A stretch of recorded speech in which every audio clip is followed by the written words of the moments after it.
Okay, so before someone reports me to corporate, there is no corporate. Obviously, this is not a coffee shop. This is your nervous system. And that chaotic little barista running around trying to fill every order, that's your body trying to keep you safe.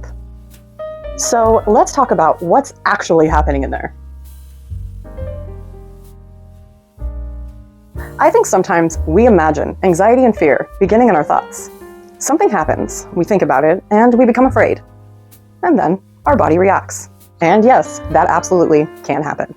But sometimes the experience feels almost completely backwards. Your chest tightens, your stomach drops, your muscles tense, and your breathing changes. Your heart starts pounding. You feel restless, nauseous, shaky, hot, and cold. And your conscious mind is sitting there going, what the fuck is happening? Because our nervous system is constantly receiving information from both outside and inside our bodies. And it doesn't require us to consciously understand everything before it begins responding. That's part of why anxiety can feel so confusing. Sometimes the first thing you consciously notice isn't the thought, it's the body. The order has already reached the barista. Very simplified, your autonomic nervous system helps regulate a whole bunch of things that you don't have to consciously manage all day. Heart rate, breathing, digestion, blood pressure, pupil response, energy, mobilization, all kinds of behind-the-scenes shit keeping this coffee shop going. And two major parts of that system are the sympathetic and the parasympathetic nervous systems. Your sympathetic nervous system helps mobilize you for action. Your parasympathetic nervous system plays a major role in things like rest, digestion, recovery, and conservation of energy. But the human defensive system is a much more complicated than a little switch that says on and off. Which brings us to today's menu.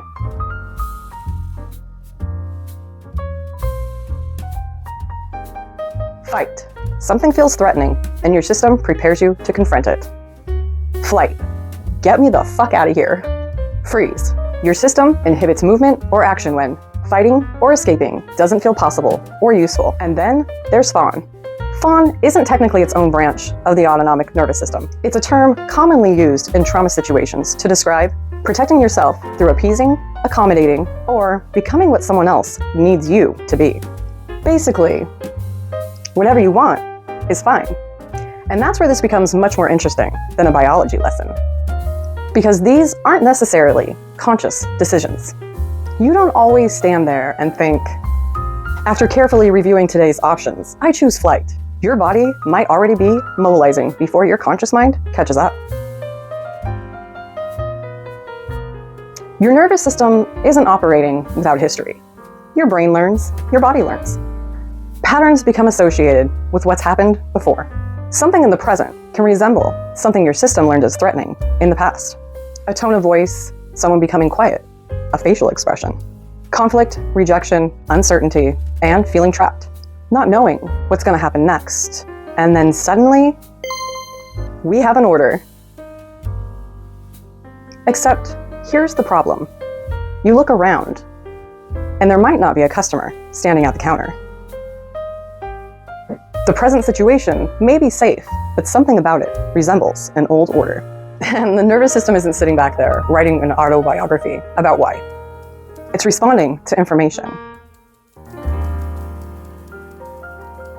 This is why telling somebody who is psychologically activated to just calm down is inherently completely useless. Thank you, hadn't considered that. Because knowing you're safe intellectually and feeling safe psychologically aren't always the same experience. You can consciously know, I'm sitting in my house. Nobody is hurting me, nothing terrible is happening, and still feel your heart racing, your muscles tightening, and your body bracing. Because your conscious thoughts are the only information that your brain and body are working with. And sometimes your body has learned associations that your conscious mind isn't currently thinking about. And this is the part I really want people to understand. Because when you respond a certain way for long enough, you can actually start believing that that's who you are. I've always been an overthinker. I'm just controlling. I'm just a people pleaser. I'm independent. I don't need anybody.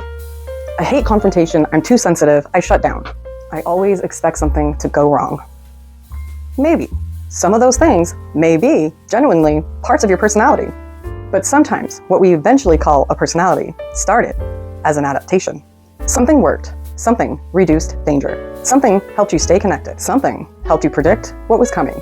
Something helped you survive an environment you could not control. So your system kept ordering it again and again and again. And eventually you stop saying, this is something I learned to do, and start saying, this is who I am.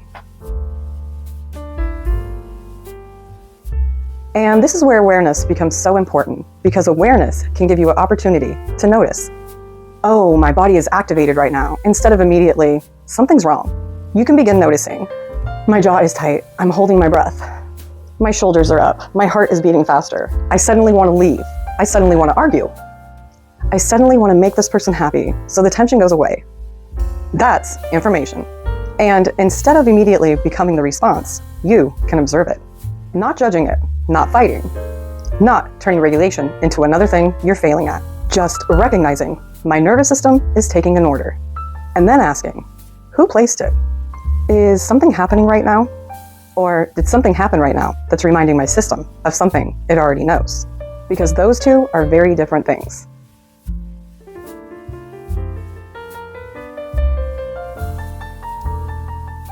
And sometimes, this is the strangest part.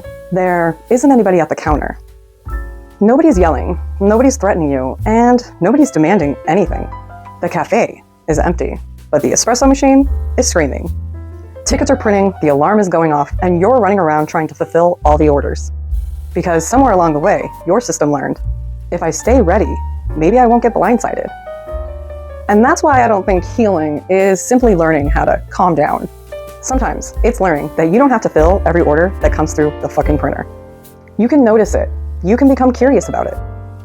You can learn what your body is communicating. And over time, you can begin giving your system new experiences. Experiences where conflict doesn't become catastrophic, where uncertainty doesn't automatically mean danger, where rest doesn't require permission, where somebody else's mood isn't automatically your responsibility, where you don't have to participate in everything in order to be okay. And maybe eventually, your body learns something new. And that's where this connects to something that I've been thinking about a lot lately. Because when you start recognizing your protective patterns, you eventually run into a much bigger question. If this behavior is something I learned, then who am I underneath it? Who am I when I'm not anticipating someone else's reaction? Who am I when I don't have to stay ready? Who am I when I don't have to please everybody? Who am I when I'm not surviving? And maybe coming home to yourself isn't about becoming an entirely different person. Maybe part of it is learning the difference between who you are and who your nervous system learned you needed to be. Hello? No, we're closed. This is the Introverted Coach guiding you home. I love you all. Stay golden, stay gentle, stay true. And most importantly, stay you.